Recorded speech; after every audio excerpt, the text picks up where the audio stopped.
આ Udyognagar ward number 5 નો શું issue છે? આ ઘણા સમયથી આ ગાર્ડન બંધ હતો, તો એ શું કારણ છે ને શું તકલીફ છે?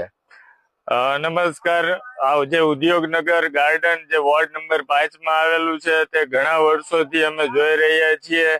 જેની સ્થિતિ જો જયારે ગાર્ડન ચાલુ થયું હતું ત્યારે આ નાખેલી રાઈડો છે અત્યારે કાટ ખાઈ ગયેલી છે. અહીંયા કોઈ બાળક રમી નથી શક્યું આજ સુધી.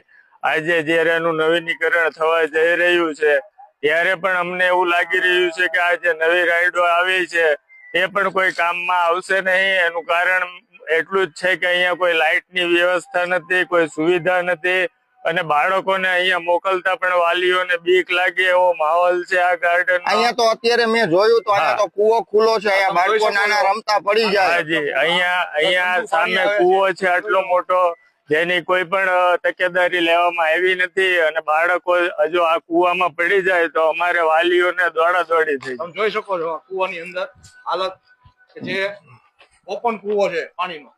અહીંયા કોઈ લાઇટની પણ સુવિધા આજ સુધી કરવામાં આવી નથી અને અહીંયા ખૂબ દહેશતનો માહોલ હોય છે. કેટલા સમયથી બગીચો બંધ હતો?